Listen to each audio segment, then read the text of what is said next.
नमस्कार, मैं हूं आपके साथ अनुष्का राय और आप देख रहे हैं न्यूज हलचल इंडिया। इंदौर में करीब 3 दिन पूर्व हुई गैंगवार में गोलीकांड को लेकर कांग्रेस के पूर्व मंत्री जीतू पटवारी ने बीजेपी सरकार को घेरे में लेने की कोशिश की है। जहां पूर्व मंत्री पटवारी ने इस मामले में शिवराज सरकार को दोषी बताया है और कहा है कि भाजपा अपराधियों को संरक्षण दे रही है। गुरुवार दोपहर को इंदौर के कांग्रेस मुख्यालय गांधी भवन में प्रेस वार्ता कर पूर्व मंत्री ने बीजेपी पर जमकर निशाना साधा, जहां प्रधानमंत्री नरेंद्र मोदी से लगाकर मुख्यमंत्री शिवराज सिंह चौहान सहित बीजेपी के तमाम नेताओं को आड़े हाथों लिया। जीतू पटवारी बोले कि जब प्रदेश में कांग्रेस की सरकार थी तो अपराध और अपराधों पर नियंत्रण के लिए विभिन्न तरह के माफियाओं के खिलाफ युद्ध चलाया जा रहा था। वहीं शिवराज सिंह चौहान की सरकार में आते ही एक तरफ जहां लगातार अपराध हो रहे हैं और दूसरी ओर सीएम अपराधों को खत्म करने की बात कर रहे हैं और कहते हैं कि माफियाओं को जमीन में गाड़ दिया जाएगा, जबकि बेगुनाह आदिवासी लोग जमीन में गाड़े जा रहे हैं। आगामी समय में होने वाले नगर निकाय चुनाव को लेकर पटवारी ने कहा कि इंदौर में इस बार कांग्रेस की परिषद बनेगी और संजय शुक्ला महापौर होंगे। पूर्व मंत्री पटवारी ने यह भी कहा कि 2023 में होने वाले आम चुनाव के बाद एक बार फिर स्पष्ट तौर पर कांग्रेस की सरकार होगी और कमलनाथ फिर मुख्यमंत्री होंगे। इस तरह मीडिया के तमाम सवालों के बेबाकी से जवाब देते हुए पूर्व मंत्री जीतू पटवारी ने भाजपा को आड़े हाथों लिया और कहा कि कांग्रेस विपक्ष का दायित्व निभाएगी और बीजेपी को गलत काम नहीं करने देगी। बार कि कैसे भी बेरोजगारी हम बढ़ाएंगे। ये जितनी स्कीम आती है उन स्कीमों का मूल सार होता है सरकार अपनी जिम्मेवारियों से बचे, और सरकार जब जिम्मेवारियों से बचना चाहती है वो किसी प्रदेश का भला नहीं कर सकती। सरकार जिम्मेवारियों से बचना चाहती है, ऐसी स्कीम लाकर और परिवार को बेरोजगार करना चाहती है। जो जिनको ऑलरेडी जॉब नहीं है वो लोग कहाँ जाएंगे, और उन लोगों के लिए सरकार की क्या योजना है? 1 लाख लोगों को इस महीने रोजगार मिलेगा। 1 महीने पहले शिवराज सिंह का बयान था, क्या हुआ उसका? 1 लाख में से 1000 ही बता दे कि इनको जॉब दिया हो। झूठ, पाखंड और रोजगार और बेरोजगार को लेकर राजनीति सिर्फ शिवराज सिंह जी का संगुफा बन गया। हर युवा बेरोजगार देख रहा है, समझ रहा है, सही समय पे तरीके से करारा जवाब दे।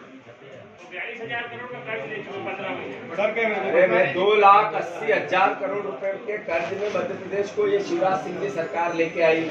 मैंने 5 बार विधानसभा में, 5 बार मीडिया के सामने इस बात को कहा, जिसका ब्याज मध्य प्रदेश का कुल बजट में कुछ भी विकास के लिए नहीं बचेगा, वो स्थिति निर्मित कर दी। मध्य प्रदेश समृद्ध बनाने की बात थी, आत्मनिर्भर बनाने की बात थी। कर्जदार मध्य प्रदेश शिवराज सिंह जी ने बनाया।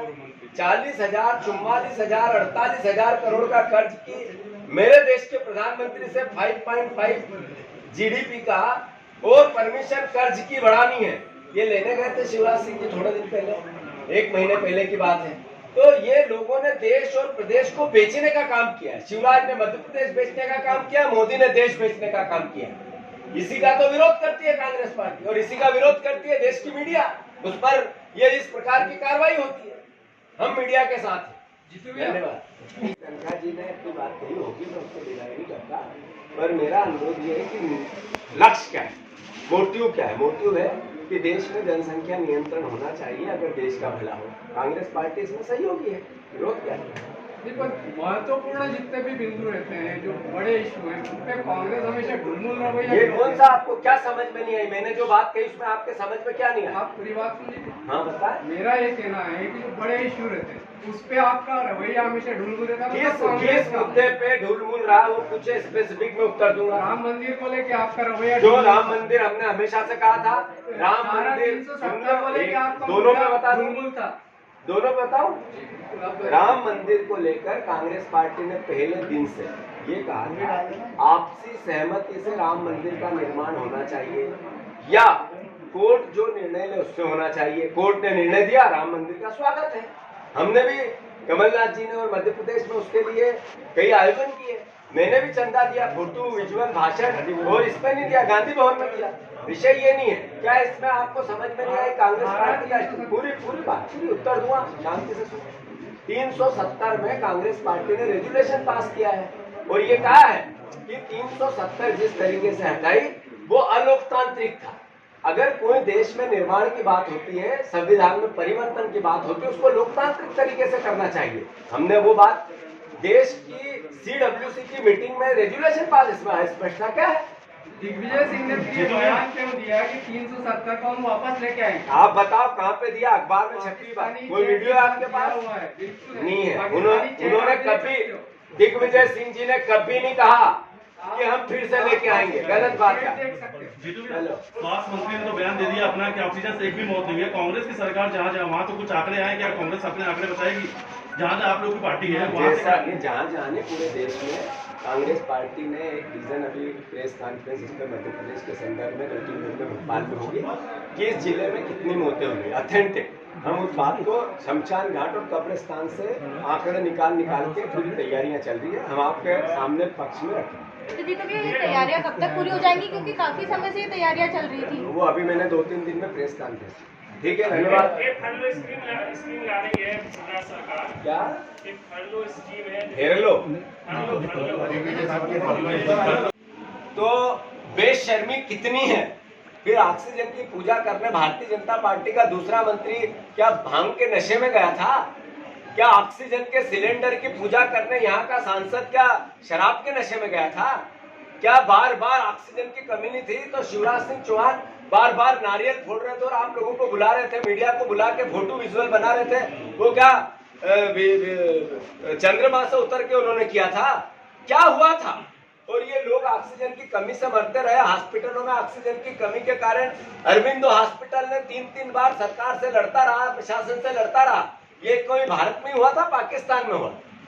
इनकी बेशर्मी कितनी है कि मौत जान भी लेंगे और जान लेने के बाद हंसेंगे भी।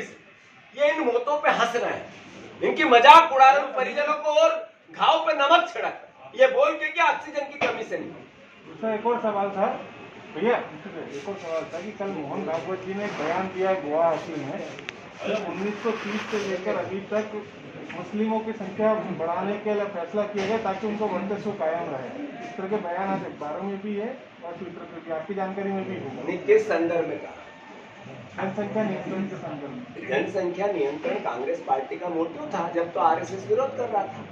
जनसंख्या नियंत्रण का इंदिरा जी कानून लेके आई थी जब तो बीजेपी विरोध कर रही थी, अटल जी विरोध कर रहे थे। मध्य प्रदेश में 2 बच्चों का कानून, मध्य प्रदेश में पंचायत चुनाव में 2 बच्चों का कानून कांग्रेस पार्टी लेके आई थी, दिग्विजय सिंह की सरकार लाई थी। भारतीय जनता पार्टी ने तो उसको समाप्त कर दिया। तो मैं मानता हूं कि बोलते क्या है और करते क्या है।